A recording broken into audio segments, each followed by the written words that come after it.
Good afternoon, all of you. Today we are going to learn the next part of our lesson. Let us march. This lesson is nothing but the speech spoken by Kailash Satyarthi on the eve when he was getting the award of Nobel Prize for his distribution or for his contribution for the peace. So students, in the three parts we have learned about the Kailash Satyarthi's thoughts. Now we are going to learn the next thinking of Kailash Satyarthi about the children. So open your textbook. बघा विद्यार्थ्यांनो, मागच्या 3 ते 4 lectures पासून आपण कैलाश सत्यार्थी यांचे विचार ऐकून घेत आहोत. त्यांना शांततेचा जो नोबेल प्राइज मिळालेला होता, कशासाठी? लहान मुलांच्या हक्काचं संरक्षण करण्यासाठी कैलाश सत्यार्थी यांनी आणि त्यांच्या समूहाने किंवा त्यांच्या टीमने काय केलेले, भरपूर असं काम केलेलं आहे आणि त्यामुळे त्यांना तो अवॉर्ड देण्यात आला. आता या ठिकाणी कैलाश सत्यार्थी यांनी या लेसन मध्ये त्यांचे विचार कोणाच्या बाबतीतले, लहान मुलांच्या बाबतीतले, म्हणजे लहान मुलांना कुठले कुठले प्रॉब्लेम फेस करावे लागतात आणि आपण आपल्या परीने काय काय करू शकतो हे कैलाश सत्यार्थी यांनी आपल्याला वेगवेगळ्या उदाहरणांमधून सांगितलेले आहे. त्यांनी आपल्याला एका पक्ष्याची गोष्ट सांगितलेली आहे की जंगलात आग लागलेली असते आणि तो छोटासा पक्षी आपल्या छोट्याशा चोचीमध्ये पाणी घेऊन जात असतो. त्या ठिकाणी जंगलाचा राजा सिंह असतो, त्याला विचारतो तू काय करू शकतो? तो पक्षी काय सांगतो, मी माझ्या परीने मला जेवढं शक्य आहे तेवढं करण्याचा प्रयत्न करत आहे. मग या ठिकाणी कैलाश सत्यार्थी यांनी आपल्याला काय सांगितलेलं आहे, तर मग आपण प्रत्येक ह्युमन बीइंगने मी काय करू शकतो असा विचार न करता प्रत्येकाने आपल्या परीने काहीतरी काम केलं पाहिजे. कोणासाठी? लहान मुलांच्या हक्कांचं संरक्षण करण्यासाठी. चला तर मग आज आपल्याला आपल्या टेक्स्टबुक मधला जो पार्ट नंबर 3 आहे तो सुरू करायचा आहे. सगळ्यांनी पेज नंबर 83 काढायचा आहे. Part 3. I call upon all governments, intergovernmental agencies, business, faith leaders, workers, teachers and NGOs and each one of us to put an end to all forms of violence against children, slavery, trafficking and child marriages, child labor, sexual abuse and illiteracy. These things have no place in any civilized society. आता या ठिकाणी कैलाश सत्यार्थी सगळ्यांना आव्हान करत आहे. सरकार असू दे किंवा इतर संस्था असू दे किंवा शिक्षक असू दे किंवा एक कॉमन माणूस असू दे, या सगळ्यांनी मिळून काय करायचंय, लहान मुलांचे जे काही त्यांच्यावर अत्याचार किंवा अन्याय होत आहे, ते कुठल्या कुठल्या प्रकारचे अत्याचार होत आहे ते या ठिकाणी या पॅसेजमध्ये सांगितलेलं आहे. आणि कैलाश सत्यार्थी यांनी आपल्याला आव्हान केले की आपण सगळ्यांनी मिळून ते अत्याचार आणि अन्याय काय करायचे, त्यांचे समूळ नष्ट करायचे आहेत. बघूया. I call upon all governments. या ठिकाणी ऑल गव्हर्नमेंट्स म्हणजे काय, मग आंतरराष्ट्रीय स्तरावर जेवढे काही देश आहेत, म्हणजे जागतिक स्तरावर जेवढे देश आहेत त्या देशातील जेवढे काही सरकार आहेत त्या सरकार यांना कैलाश सत्यार्थी आव्हान करत आहेत. Intergovernmental agencies. इंटरगव्हर्नमेंटल म्हणजे काय, या ठिकाणी बघा या राज्य सरकार, केंद्र सरकार आणि त्याचबरोबर बिझनेस म्हणजे वेगवेगळे जे काही व्यवहार होत असतात आणि त्याचबरोबर फेथ लीडर्स म्हणजे काय, मग या ठिकाणी धर्मगुरू, वर्कर्स म्हणजे कामगार, टीचर्स म्हणजे शिक्षक आणि NGOs म्हणजे वेगवेगळ्या प्रकारच्या ज्या संस्था आहेत त्या संस्थांनी सगळ्यांनी पुढे यायचं. इच वन ऑफ अस, आपल्यापैकी सगळेजण यांनी पुढे यायचं आहे, सामोरे यायचं आहे. कशासाठी? बघा, to put an end to all the form of violence. आपल्याला काय करायचंय, नष्ट करायचंय. काय नष्ट करायचंय? व्हायोलन्स म्हणजे काय, हिंसा. अगेन्स्ट चिल्ड्रन, लहान मुलांच्यावर जे काही हिंसात्मक प्रकारे त्यांच्यावर कार्य केलं जात असतं किंवा लहान मुलांना हिंसेद्वारे वेगवेगळे काम करायला भाग पाडलं जात असतं, ती हिंसा आपल्याला समूळ नष्ट करायची आहे. मग या ठिकाणी काय सांगितलंय बघा, स्लेव्हरी. स्लेव्हरी म्हणजे काय, गुलामगिरी. लहान मुलांना गुलाम बनवलं जात असतं आणि त्यांच्याकडून वेगवेगळ्या प्रकारची कार्य करून घेतली जात असतात. ट्रॅफिकिंग म्हणजे काय बघा, लहान मुलांच्या शरीरातील अवयव काढले जात असतात आणि ते अवयव काढण्यासाठी त्यांच्या एका देशातून दुसऱ्या देशातून विक्री केली जात असते. पुढे काय सांगितलंय बघा, चाइल्ड मॅरेजेस, बालविवाह. बालविवाह भारतामध्ये पूर्वीच्या काळी प्रचंड प्रमाणात होत होते, परंतु राजा राममोहन राय यांनी वेगवेगळे कार्य केले. या देशातील वेगवेगळे समाजसेवक आले आणि त्यांनी आपल्या कार्यांद्वारे बालविवाह पद्धत भारतातून समूळ नष्ट करण्याचा प्रयत्न केलेला आहे. पण अजून सुद्धा भारतातील अशी काही राज्य आहे की ज्या ठिकाणी मागासवर्गीयपणा असल्यामुळे त्या ठिकाणी बालविवाह लावून दिले जात असतात. चाइल्ड लेबर, लहान मुलांकडून केल्या जाणाऱ्या कार्य. आता वेगवेगळ्या प्रकारचे कारखाने असतात, बॉल तयार करणारे कारखाने असतात, त्याचबरोबर फटाक्याचे कारखाने असतात, हॉटेल्स असतात, छोटे छोटे हॉटेल असतात. त्या ठिकाणी लहान मुलांना मजूर म्हणून काम करायला लावलं जात असतं. सेक्शुअल अब्यूज, लहान मुलांचं जे काही लैंगिक शोषण होत असतं त्या पॉईंट या ठिकाणी कैलास सत्यार्थी यांनी हायलाईट केलेलं आहे. अँड इलिटरसी, आणि त्याचबरोबर सगळ्यात मोठा पॉईंट आहे की लहान मुलांमध्ये असाक्षरता आहे. म्हणजे त्यांना शिकण्यासाठी शाळेतच पाठवलं जात नाही, कारण का वरील वेगवेगळे जे कामं आहेत, स्लेवरी आहे, लहान मुलांकडून गुलामगिरी किंवा त्यांच्याकडनं काम करून घेतलं जात असतं, त्यामुळे त्यांना शिक्षणासाठी शाळेत पाठवलं जात नाही. These things have no place in any civilized society. मग या ठिकाणी कैलास सत्यार्थी यांनी काय सांगितलेलं आहे, जे काही प्रगत समाज आहे त्या समाजामध्ये या गोष्टींना चान्स नको पाहिजे आहे. फ्रेंड्स, वी कॅन डू दिस. आणि कैलास सत्यार्थी आपल्याला आव्हान करत आहे. ते काय सांगतात, आपण या सगळ्या गोष्टी, ज्या काही प्रॉब्लेम्स आहेत लहान मुलांचे, ते आपण सगळेजण मिळून समूळ नष्ट करू शकतो. Governments must make child friendly policies. आता गव्हर्नमेंट सरकारने काय केलं पाहिजे, मग चाइल्ड फ्रेंडली पॉलिसीज म्हणजे अशा वेगवेगळ्या योजना केल्या पाहिजेत की त्या लहान मुलांशी रिलेटेड असतील किंवा त्यांचा फायदा होईल, अशा योजना सरकारने तयार केल्या पाहिजेत. त्याचबरोबर and invest in education and young people, लहान मुलांच्या शिक्षणासाठी गव्हर्नमेंटने खर्च केला पाहिजे. आपल्याकडे आहे बघा, लहान मुलांचं शिक्षण या ठिकाणी गव्हर्नमेंटच्या स्कूलमध्ये फ्री दिलं जात असतं. Businesses must be more responsible, accountable and open to innovative partnerships. आता या ठिकाणी कैलास सत्यार्थी काय सांगते आपल्याला बघा, बिझनेसेस म्हणजे वेगवेगळ्या प्रकारचे जे व्यवहार असतात, वेगवेगळ्या ज्या कंपन्या असतात, त्यांनी काय केलं पाहिजे, मस्ट बी मोर रिस्पॉन्सिबल, त्यांनी जबाबदारी घेतली पाहिजे. कुठल्या गोष्टीची बघा, अकाउंटेबल. आता या ठिकाणी accountable and open to innovative partnerships. Innovative म्हणजे काय, नाविन्यपूर्ण. म्हणजे या ठिकाणी वेगवेगळ्या प्रकारचे जे व्यवसाय असतात त्या व्यवसायांनी मोठ्या प्रमाणात पार्टनरशिप केली पाहिजे. म्हणजे जे लहान, ज्या लोकांना व्यवसाय करण्यामध्ये इंटरेस्ट आहे किंवा ते सर्वसामान्य लोक आहेत, म्हणजे त्यांच्याकडे स्किल आहे पण पैसा नाही आहे, मग या ठिकाणी त्या मोठमोठ्या बिझनेसमॅन यांनी या कॉमन मॅनला हेरून, त्याच्यातील गट्स हेरून त्यांना चान्स दिला पाहिजे, असं या ठिकाणी कैलास सत्यार्थी यांनी आपलं मत मांडलेलं आहे. Intergovernmental agencies must work together to accelerate action. आणि मग वेगवेगळ्या ज्या गव्हर्नमेंटच्या, इंटर गव्हर्नमेंट म्हणजे काय, गव्हर्नमेंटशी संबंधित ज्या काही वेगवेगळ्या एजन्सीज आहेत त्यांनी पण काय केलं पाहिजे, वर्क प्लॅन केला पाहिजे. Global civil society must rise about the business as usual and fragmented agendas. आता या ठिकाणी बघा, कैलास सत्यार्थी यांचं काय म्हणणं आहे, जर व्यवसाय जो आहे, आपल्या देशात जे वेगवेगळे व्यवसाय आहे त्या व्यवसाय जर मोठ्या प्रमाणात सुरू झाले तर सगळ्या म्हणजे जे काही युथ जनरेशन आहे त्या जनरेशनला काय मिळणार, रोजगार मिळणार. आणि रोजगार मिळाल्यामुळे देशातील बेकारी कमी होणार. आणि त्याच नंतर मग त्याच्याशी रिलेटेड जे काही प्रॉब्लेम आहे ते प्रॉब्लेम कोणालाही फेस करावे लागणार नाही. ग्लोबल सिव्हिल सोसायटी म्हणजे आंतरराष्ट्रीय किंवा जागतिक स्तरावरचे जे काही समाज आहे, प्रगत असा समाज आहे, must rise about the business. त्यांनी सगळ्यांनी पुढे यायला पाहिजे, प्रगत झालं पाहिजे. कुठल्या गोष्टीसाठी बघा, बिझनेस म्हणजे व्यवसाय, as usual and fragmented agendas. आता फ्रॅगमेंटेड म्हणजे काय, डिसयुनिफाईड म्हणजे विखुरलेला असा, आणि अजेंडा म्हणजे काय, ध्येय किंवा प्रकल्प. बघू इथं काय दिलेलं आहे, a plan of things to be done to solve a problem. म्हणजे योजना तयार करायला पाहिजे आणि त्यांचा योजना कशी पाहिजे, अशी विखुरलेली योजना नको पाहिजे. तर आपल्या देशाचा विकास झाला पाहिजे, जेणेकरून आपल्या देशातील यंग जनरेशन आहे तिचं भविष्य सुधारणार आहे. आणि देशाचा विकास झाल्यानंतर मग त्याचा प्रभाव कशावर पडतो बघा, आंतरराष्ट्रीय स्तरावरील राजकारणावर पडत असतो.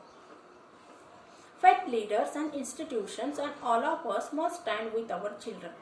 मग या ठिकाणी कैलास सत्यार्थी यांनी काय सांगितलेले की जे आपले धार्मिक नेते आहेत किंवा धर्मगुरू आहेत आणि त्याचबरोबर वेगवेगळ्या प्रकारच्या ज्या संस्था आहेत त्यांनी सगळ्यांनी एकत्र आले पाहिजे आणि त्यांनी लहान मुलांचे जे काही शोषण होत आहे त्याच्या विरुद्ध आवाज उठवला पाहिजे.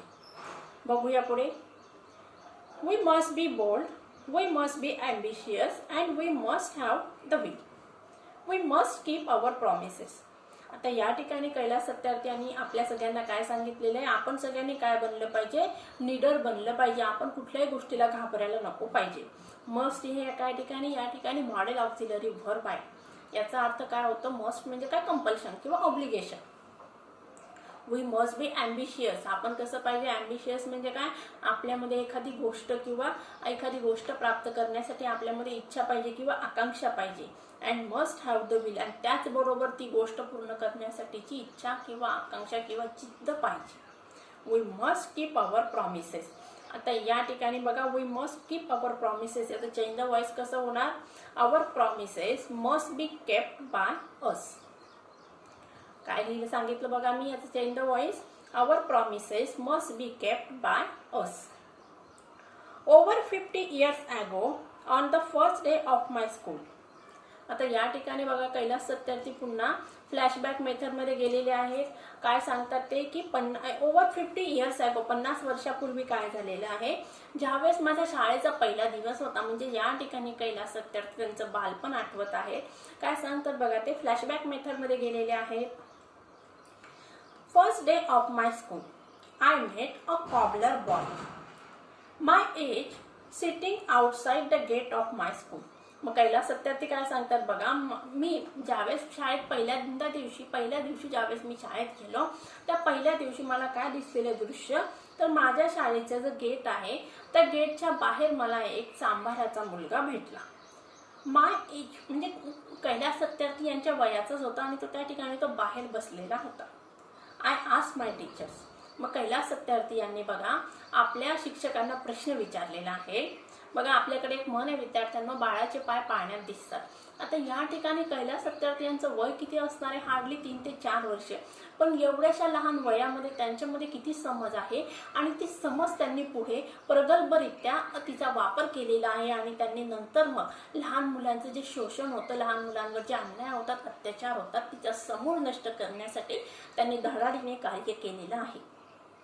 I asked my teachers. Kailash Satyarthi यांनी आपल्या शिक्षकांना प्रश्न विचारला, why is he working outside. आता कैलास सत्यार्थी यांनी काय प्रश्न विचारला मॅडमला किंवा सरांना, की जो कॉबलरचा चांभाराचा मुलगा आहे तो बाहेर बसून का काम करत आहे, तो शाळेत का आला नाही. मी ज्याप्रमाणे शाळेत आलेलो आहे, अभ्यास करत आहे, त्याप्रमाणे तो मुलगा बाहेर बसून का काम करत आहे. Why is he not with us in the school. मग तो आपल्या बरोबर शाळेत का नाही आहे. My teachers had no answer. मग या ठिकाणी कैलास सत्यार्थी यांनी काय सांगितलं, माझ्या शिक्षकांकडे कुठलंही माझ्या प्रश्नावर उत्तर नव्हतं. One day I gathered the courage to ask the boy's father. आता या ठिकाणी बघा, कैलास सत्यार्थी यांनी सगळ्यात पहिले आपल्या शिक्षकांना प्रश्न विचारला, शिक्षकांनी काही उत्तर दिलं नाही. मग आता कैलास सत्यार्थी यांच्या मनामध्ये तो प्रश्न खदखदत होता की हा मुलगा आपल्याबरोबर का शाळेत येत नाही. मग सगळ्यात शेवटी कैलास सत्यार्थी यांनी काय केलं, शेवटी त्यांनी धैर्य एकवटलं किंवा त्यांनी प्रश्न विचारलेला आहे. कोणाला, त्या चांभाराला प्रश्न विचारला. काय प्रश्न विचारला असेल ती, अरे बाबा, तुझ्या मुलाला तू शाळेत का पाठवत नाही. One day I gathered the courage. The courage was gathered by me. I gathered the courage. याचं चेंज द व्हॉइस कसं होणार, the courage was gathered by me. आणि क्वेश्चन टॅग काय होणार बघा, I gathered the courage didn't I to ask the boy's father. To ask काय infinitive आहे. काय विचारला प्रश्न बघा, to ask the boy's father he said, sir I have never thought about it. We are born to work. बघा किती निरागस उत्तर दिलेलं आहे त्या कॉबलरने किंवा चांभाराने. कैलास सत्यार्थी यांना काय उत्तर दिलं, मी कधीही म्हणजे माझ्या मुलाला शाळेत पाठवावं, त्याला अभ्यास करायला लावावा या दृष्टीने कधी विचारच केला नाही. आणि काय म्हणणं आहे त्याचं बघा, आमचा जन्म फक्त काम करण्यासाठी झालेला आहे. म्हणजे शिक्षण ही गोष्ट आमच्यासाठी नाहीच आहे. आमचा जन्म फक्त काम करणे आणि पोट भरणे याच्यासाठी झालेला आहे, असं त्या चांभाराचं मत होतं. His answer made me angry. I still makes me angry. And it still makes me angry. आता या ठिकाणी बघा, कैलास सत्यार्थी किती लहान होते. मग ते काय म्हणतात, मला जे उत्तर त्या चांभाराने दिलं त्याच्यामुळे मला खूप राग आला. आणि नंतर काय सांगितलं, me it still makes me angry. अजून सुद्धा मला त्या उत्तरावर राग येत आहे. कारण का, कैलास सत्यार्थी यांचं म्हणणं काय, शिक्षणावर कैलास सत्यार्थी यांचंच नाही तर अखिल युनिव्हर्समध्ये आपण असंच म्हटलं पाहिजे की शिक्षणावर सगळ्यांचा हक्क आहे, ठराविक जातीने अभ्यास केला पाहिजे आणि ठराविक जातीने कामधंदा केलं पाहिजे असं कुठल्याही कॉन्स्टिट्यूशनमध्ये लिहिण्यात आलेलं नाही आहे. शिक्षण हे सगळ्यांसाठी खुलं आहे आणि सगळ्यांना शिक्षण मिळालंच पाहिजे, सगळ्यांनी शिक्षणाचा लाभ घेतलाच पाहिजे. As a child I had a vision of tomorrow. बघा मी पहिलेच सांगितलं की आपल्याकडे एक म्हण आहे, बाळाचे पाय पाळण्यात दिसतात. म्हणजे फ्युचरमध्ये ही व्यक्ती किंवा हा मुलगा काय काम करणार आहे हे त्याचे विचार, इथूनच त्याच्या विचारांना एक प्रगल्भ असं दिशा मिळत आहे. मग या ठिकाणी कैलास सत्यार्थी यांनी काय म्हटलं, as a child I had a vision of tomorrow. मी जरी लहान मुलगा असलो तरी उद्याची दूरदृष्टी माझ्या त्या विचारांमध्ये होती. A vision of that cobbler boy sitting with me in my classroom. मग कैलास सत्यार्थी यांनी कुठलं स्वप्न बघितलेलं होतं की माझ्याबरोबर ते चांभाराच्या मुलाने वर्गात बसून अभ्यास केला पाहिजे. हे स्वप्न कैलास सत्यार्थी किंवा ही दूरदृष्टी कैलास सत्यार्थी यांनी बघितलेली होती किंवा त्यांना असं वाटत होतं की भविष्यामध्ये मी असं काही करावं की जेणेकरून चांभाराच्या मुलाने सुद्धा शिक्षण घेतलं पाहिजे. I am today now that tomorrow has become today. मग आता या ठिकाणी कैलास सत्यार्थी काय म्हणतात बघा, आत्ता काय झालेलं आहे, मग उद्या आज झालेलं आहे. म्हणजेच मी जो स्वप्न बघितलेलं होतं ते स्वप्न मी वास्तवामध्ये आणलेलं आहे. म्हणजे आज सगळ्या सर्वसामान्य मुलांना, म्हणजे जे काही मागासवर्गीय जातीतील मुलं आहेत त्यांना सुद्धा शिक्षण घेण्याचा अधिकार मिळालेला आहे.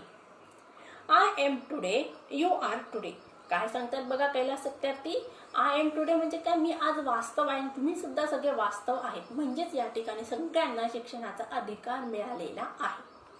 Today it is time for every child to have a right to life. आणि आज सगळ्या मुलांना अधिकार मिळालेला आहे. कुठला अधिकार मिळालेला आहे बघा, to have a right to life. आयुष्य जगण्याचा त्यांना अधिकार मिळालेला आहे. तर तुम्ही म्हणणार मॅडम आयुष्य मिळालेलं आहे, देवाकडून आपल्याला आयुष्य मिळालं आहे, ते आपल्याला जगावंच लागणार आहे.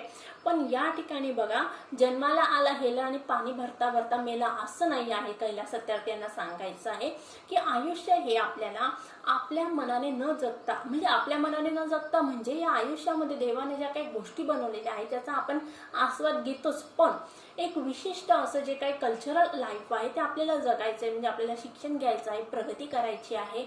आपली प्रगती झाल्यानंतर या देशाची प्रगती होणार आहे, राष्ट्राची प्रगती होणार आहे. मग यासाठी कैलास सत्यार्थी यांनी काय सांगितलेलं आहे की we have a right to life, right to freedom, स्वातंत्र्याचा अधिकार, राईट टू हेल्थ, आरोग्यपूर्ण आयुष्य असण्याचा असलेला अधिकार, राईट टू एज्युकेशन म्हणजे काय, शिक्षण मिळण्याचा अधिकार, राईट टू सेफ्टी, सुरक्षित राहण्याचा असलेला अधिकार, राईट टू डिग्निटी. आणि त्याचबरोबर डिग्निटी म्हणजे काय, या ठिकाणी वैभव, म्हणजे आपल्याला आपलं जे काही वैभव आहे ते वैभव राखण्याचा अधिकार मिळाला पाहिजे. Self respect, right to equality, समानतेचा अधिकार, अँड राईट टू पीस, त्याचबरोबर शांततेचा असलेला अधिकार. मग या ठिकाणी कैलास सत्यार्थी यांचं काय म्हणणं आहे, as a common human being जेवढ्या काही गोष्टी सगळ्या सर्वसामान्य माणसांच्या आयुष्यात असतात तेवढ्या सगळ्या गोष्टींचा अधिकार सर्वसामान्य मुलांना सुद्धा मिळाला आहे. तो मुलगा कुठल्या जातीचा आहे किंवा कुठल्या जमातीचा आहे महत्त्व न देता शिक्षण, आरोग्य, स्वातंत्र्य, सुरक्षितता, शांतता या गोष्टी सगळ्यांना मिळाल्याच पाहिजे. Today beyond the darkness I see the smiling faces of our children in the blinking stars. आता या ठिकाणी कैलास सत्यार्थी काय सांगत आहे, म्हणजे त्यांचं स्वप्न त्यांनी वास्तवात आणलेलं आहे. भाषणाच्या सुरुवातीला त्यांनी सगळ्यांना अभिवादन केलं आणि त्यांनी एकजुटीने आपल्याला काम करायचं आहे असं सांगितलेलं आहे. आणि नंतर मग त्यांनी काय केलं, वेगवेगळे जे प्रॉब्लेम्स आहे समाजामध्ये लहान मुलांना फेस करावे लागत आहे ते प्रॉब्लेम्स आपल्यासमोर मांडले. आणि त्यानंतर काय सांगितलं, त्यांनी जी काही संस्था स्थापन केलेली बचपन बचाव आंदोलन, त्या संस्थेच्या माध्यमातून ते आणि त्यांचे जे स्वयंसेवक आहेत त्यांनी काय काय कार्य केले ते थोडक्यात सांगितलं. आणि त्यानंतर मग त्यांनी काय सांगितलेलं, संपूर्ण आंतरराष्ट्रीय समुदायाने as a common human being प्रत्येकाने आपली जबाबदारी कर्तव्य पार पाडायचं आहे असं मत या ठिकाणी कैलास सत्यार्थी यांनी सांगितलं. आणि त्यानंतर मग त्यांनी काय सांगितलं की मला जे काही स्वप्न बघितलेलं होतं मी त्या स्वप्नाच्या जवळपास पोहोचण्याचा प्रयत्न करत आहे. Today beyond the darkness I see the smiling faces of our children in the blinking stars. मग कैलास सत्यार्थी काय सांगते, बियॉन्ड द डार्कनेस म्हणजे अंधाराच्या पलीकडे मला काय दिसून राहिलेलं आहे, the smiling faces of our children, हसणारे असे सुहास्य असलेले असे चेहरे मला दिसत आहेत. कुठं बघा, इन द ब्लिंकिंग स्टार, चमकणाऱ्या लुकलुकत्या ताऱ्यांजवळ मला माझ्या मुलांचे हसरे असे चेहरे दिसत आहेत. Today in every wave of every ocean I see my children are playing and dancing. मग या ठिकाणी कैलास सत्यार्थी काय सांगते बघा, आज काय बघून राहिलेलो आहे मी, every children are playing and dancing, मुलं खेळत आहे, आनंदाने नाचत आहे, नृत्य करत आहे. कुठं बघा, every wave of every ocean म्हणजे प्रत्येक समुद्र, जगामध्ये जेवढे काही समुद्र आहे तेवढ्या समुद्राच्या लाटांवरती मुलं नृत्य करत आहे, आनंद उपभोगत आहे. म्हणजेच या ठिकाणी कैलास सत्यार्थी यांना काय सांगायचं, तर मग माझ्या देशात नाही तर मी जागतिक स्तरावर जगातील जेवढे काही देश आहेत त्या देशांमधील मुलांचा प्रॉब्लेम थोड्याफार माझ्या पद्धतीने सॉल्व्ह करण्याचा प्रयत्न केलेला आहे आणि त्या ठिकाणी मुलांना आनंदाने त्यांचं आयुष्य उपभोगून राहिलेले आहे. Today in every plant in every tree and mountain I see our children growing freely with dignity. काय सांगते बघा कैलास सत्यार्थी, आज एव्हरी प्लांट अँड माउंटेन, प्रत्येक झाडावर, प्रत्येक रोपट्यावर, प्रत्येक डोंगरावर मला काय दिसत आहे, आमची जी मुलं आहेत ती काय करत आहे, आनंदाने स्वतंत्रपणे मुक्त असा आनंद घेत आहे. I see our children growing freely with dignity. मी बघत आहे त्यांना त्यांचं जे काही स्व किंवा स्व अभिमान आहे त्या अभिमानाने ते मुलं काय करत आहे, त्यांच्या स्वत्वाला कुठेही धक्का पोहोचलेला नाही आहे. बघूया पुढे विद्यार्थ्यांनो. Friends, I want you to see and feel this today inside you. मग कैलास सत्यार्थी यांचं काय म्हणणं आहे, ते सगळ्यांना आव्हान करत आहे. काय म्हणतात बघा, आय वॉन्ट यू, मला पण वाटतं, काय वाटून राहिले, to see and feel this today inside you. तुम्ही सुद्धा तुमच्यामध्ये हा टुडे सामावून घ्यायचा आहे, म्हणजे तुम्ही सुद्धा हे काहीतरी विजन आपल्या डोळ्यासमोर ठेवायचं आहे आणि तो विजन पूर्ण करण्यासाठी प्रयत्न करायचे आहेत. My dear sister and brothers, as I said, many interesting things are happening today. आता कैलास सत्यार्थी आपल्या सगळ्यांना काय म्हणत आहे, माझे लाडके बंधू आणि भगिनींनो, आजच्या काळामध्ये एक वेगवेगळ्या अशा इंटरेस्टिंग म्हणजे काय मनोरंजक अशा गोष्टी घडून राहिलेल्या आहेत. May I please request you to put your hand close to your heart, close your eyes and feel the child inside you. मग या ठिकाणी कैलास सत्यार्थी आपल्या सगळ्यांना आवाहन करतात. काय सांगत आहे ते, प्रत्येकाने काय करायचे, म्हणजे आपले डोळे बंद करायचे आहेत आणि डोळे बंद करून काय करायचं आहे, request you to put your hand close to your heart, आणि तुमच्या हृदयाजवळ हात न्यायचा आहे आणि डोळे बंद करायचे आहे आणि आपल्या मनामध्ये किंवा आपल्या हृदयामध्ये जे एक लहान बाळ वास्तवात आहे त्या बाळाचा आपल्याला काय करायचं आहे, त्याचा अनुभव घ्यायचा आहे की प्रत्येकाच्या मनामध्ये किंवा हृदयामध्ये एक छोटंसं बाळ असतं आणि ते बाळ आपल्याला जाणून घ्यायचं आहे. म्हणजे या ठिकाणी कैलास सत्यार्थी यांना काय सांगायचं बघा विद्यार्थ्यांना, माणूस किती मोठा झालेला असला पण त्याच्या अंतर्मनामध्ये एक छोटंसं बाळ कायम वास्तवात असतं. आणि या ठिकाणी बाळ म्हणजे काय, मग या ठिकाणी निरागसता, म्हणजे प्रत्येकाच्या आयुष्यामध्ये एक निरागस असं बाळ, प्रत्येकाच्या मनामध्ये निरागसता असते, परंतु या समाजाचे जे काही रूल्स आहे, रेग्युलेशन्स आहे, त्यामुळे ती निरागसता काय होऊन राहिलेली, नष्ट होऊन राहिलेली आहे आणि त्याची जागा कोणी घेतलेली आहे, व्हायोलन्सने घेतलेली आहे. I am sure you can. Now listen to that child. Listen please. मग कैलास सत्यार्थी काय म्हणतात, हो मला खात्री आहे म्हणे तुम्ही ते बाळ तुमच्या मनातील निरागसतेचा आनंद घेऊ शकता, पण यासाठी तुम्हाला काय करायचंय, लिसन प्लीज, तुम्हाला शांतपणे ऐकून घ्यावं लागणार आहे. Today I see thousands of Mahatma Gandhis, Nelson Mandelas and Martin Luther Kings calling on us. मग या ठिकाणी कैलास सत्यार्थी काय सांगत आहे, आज समाजामध्ये क्रांती होऊन राहिलेली आहे आणि तुमच्या आमच्या मधूनच मग एक महात्मा गांधी फक्त एक होऊन गेले, पण आता तसं नाहीये. शेकडो असे महात्मा गांधी या समाजामध्ये पुढे येत आहेत, शेकडो असे मार्टिन ल्यूथर किंग्स आणि त्याचबरोबर नेल्सन मंडेला पुढे येत आहे. कशासाठी, to save the humanity, to save the future and to create the peace and to demolish the violence in our society. Let us democratize knowledge. Let us universalize justice. Together, let us globalize compassion. मग या ठिकाणी कैलास सत्यार्थी आपल्याला सगळ्यांना आव्हान करत आहे, काय सांगत आहे? लेट अस डेमोक्रेटाइज नॉलेज. डेमोक्रेटाइज म्हणजे काय? Make democratic. म्हणजे हे नॉलेज जे आहे त्यांना त्या नॉलेजचा, ज्ञानाचा सगळ्यांना अधिकार मिळाला पाहिजे. मी आत्ताच सांगितलं बघा की हे नॉलेज फक्त तुमची जी पहिली पोयम आहे बघा, काही रवींद्रनाथ टागोर यांची जी पहिली पोयम आहे त्या पोयमचं काय नाव आहे बघा विद्यार्थ्यांनो? आपल्याला आपण जी पहिली पोएम अभ्यासली, where the mind is without fear, मग त्या ठिकाणी रवींद्रनाथ टागोर यांनी काय सांगितले? स्वातंत्र्यपूर्व काळामध्ये भारतामध्ये काय परिस्थिती होती? अभ्यास घेण्याचा किंवा शिकण्याचा अधिकार हा फक्त ठराविक अशा जातीतील किंवा जमातीतील लोकांना होता. सर्वसामान्य जे लोक होते त्यांना कुठल्याही प्रकारचं ज्ञान ग्रहण करण्याचा अधिकार नव्हता.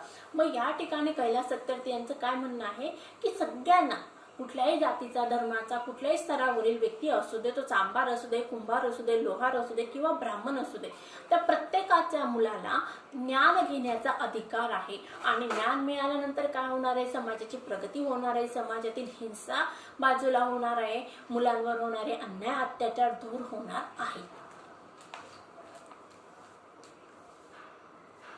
I call upon you in this room and all across the world. मग या ठिकाणी कैलास सत्यार्थी काय म्हणतात की मी या ठिकाणी तुम्हाला बोलवत आहे आणि काय करत आहे? ऑल अक्रॉस द वर्ल्ड, आणि संपूर्ण विश्वातून मी सगळ्यांना या ठिकाणी आवाज देत आहे किंवा बोलवत आहे. I call for march from exploitation to education. मग या ठिकाणी कैलास सत्यार्थी काय सांगत आहे? मी तुम्हाला सगळ्यांना आवाहन करत आहे. म्हणजे कशासाठी आवाहन करत आहे? आपल्या सगळ्यांना जे काही शोषण होऊन राहिलेलं आहे ते शोषण आपल्याला दूर करायचं आहे आणि ते शोषण दूर करून आपल्याला काय करायचं? शिक्षण घ्यायचं आहे. आता या ठिकाणी बघा विद्यार्थ्यांनो, लेटस्ट डेमोक्रेटाइज नॉलेज या वाक्याचं क्वेश्चन टॅग काय होणार आहे? Shall we. प्रत्येकाने नीट लक्षात ठेवायचं आहे. लेटेस्टने सुरू होणारे जे वाक्य असतात त्या वाक्यांमध्ये क्वेश्चन टॅग करत असताना काय केलं जात असतं? शाल वी वापरलं जात असतं. आता क्वेश्चन टॅगचे जे काही नियम आहे, अफर्मेटिव्ह करायचं, निगेटिव्ह करायचं, हे कुठलेही नियम या ठिकाणी फॉलो न करता आपल्याला फक्त काय करायचं? शाल वी लिहायचं असतं. बघूया पुढे. I call for a march from poverty to shared prosperity, a march from slavery to liberty and a march from violence to peace. मग या ठिकाणी कैलास सत्यार्थी काय सांगायचं? आपल्याला पुढे जायचं आहे. लेटेस्ट मार्च म्हणजे काय? आपल्याला मार्गस्थ व्हायचं आहे, पुढे जायचं आहे. अज्ञानातून आपल्याला ज्ञानाकडे जायचं आहे, गुलामगिरीतून आपल्याला स्वातंत्र्याकडे जायचं आहे, त्याचबरोबर गरिबीतून आपल्याला समृद्धीकडे जायचं आहे. बघा काय म्हटलं या ठिकाणी? I call for a march from poverty to shared prosperity. म्हणजे गरिबीतून आपल्याला कुठं मार्गस्थ व्हायचं आहे, कुठं जायचं आहे? तर प्रॉस्पेरिटी म्हणजे काय? समृद्धतेकडे. गुलामगिरीतून आपल्याला स्वातंत्र्याकडे आणि त्याचबरोबर हिंसेतून आपल्याला शांततेकडे मार्गस्थ व्हायचं आहे. Let us march from ignorance to awakening. त्याचबरोबर कैलास सत्यार्थी आपल्याला काय आवाहन करत आहे? चला तर मग आपल्याला मार्गस्थ व्हायचंय. सगळ्या समाजाने, जगातील सगळ्या देशांनी आणि त्यातील जनतेने आपल्याला मार्गस्थ व्हायचे, पुढे जायचं आहे. आणि काय दूर करायचं आहे? आपल्याला अज्ञान दूर करायचं आहे आणि त्यासाठी आपल्याला सगळ्यांना जागृत व्हायचं आहे. Let us march from darkness to light. अंधारातून उजेडाकडे जायचं आहे. तमसो मा ज्योतिर्गमय. Let us march from mortality to divinity. म्हणजे आपल्याला मृत्यू दर कमी करायचा आहे आणि समाजामध्ये ज्या लोकांचा मृत्यू होत आहे आजारपणामुळे, म्हणजे आपल्याला काय करायचंय बघा, वैद्यकीय शास्त्र प्रगत करायचे की जेणेकरून देशातील लोकांचा जो मृत्यू होतो तो मृत्यू दर आपल्याला कमी करायचा आहे. आता या ठिकाणी मॉर्टॅलिटी टू इमॉर्टॅलिटी म्हणजे मरणाचं, म्हणजे आपल्याला सगळ्यांना आजीवन या ठिकाणी राहायचं आहे का? तर नाही. आपल्याला अमरत्वाचं वरदान मिळणार आहे का? तर नाही. आपल्याला निसर्ग चक्र फॉलो करायचं आहे, पण ते फॉलो करत असताना वेगवेगळ्या आजाराने जो लोकांचा मृत्यू होतो तो रेट आपल्याला कमी करायचा आहे. Let us March. चला तर मग सगळ्यांनी मार्गस्थ होऊया. अशा प्रकारे विद्यार्थ्यांनो आज आपण हा जो लेसन आहे कैलास सत्यार्थी यांचा अतिशय इन्स्पायरेशनल असं हे स्पीच होतं आणि त्या स्पीचच्या माध्यमातून आपल्याला वेगवेगळ्या गोष्टी शिकायला मिळालेल्या आहेत. कैलास सत्यार्थी यांनी लहान मुलांसाठी काय काय प्रॉब्लेम होते आपल्यासमोर ते प्रॉब्लेम मांडलेले आहेत आणि त्यांची बचपन बचाव आंदोलन या संस्थेच्या माध्यमातून त्यांनी काय काय करण्याचा प्रयत्न केलेला आहे आणि काय काय करून राहिलेले आहेत हे पण सांगितलेलं आहे. आणि या ठिकाणी कैलास सत्यार्थी यांनी आपल्याला त्यांच्या मुवमेंटमध्ये आपल्याला सगळ्यांना जॉईन करण्याचा प्रयत्न केलेला आहे. त्यांनी आपल्याला आव्हान करायचं लेटेस्ट मार्च म्हणजे चला आपण सगळ्यांनी मार्गस्थ व्हायचंय. मी एकट्याने या ठिकाणी कार्य करून भागणार नाहीये तर समाजाने या देशातील किंवा जगातील प्रत्येक एक कॉमन मॅनने पुढे यायचं आहे आणि लहान मुलांचं भविष्य आपल्याला उज्ज्वल करायचं आहे. चला तर मग विद्यार्थ्यांनो तुम्हाला ही इन्स्पायरेशनल स्पीच आवडलाच असेल. मग आता नेक्स्ट लेक्चरमध्ये आपल्याला काय करायचं इंग्लिश वर्कशॉप समजून घ्यायचं आहे. I hope all of you understand this lesson very better. So take care and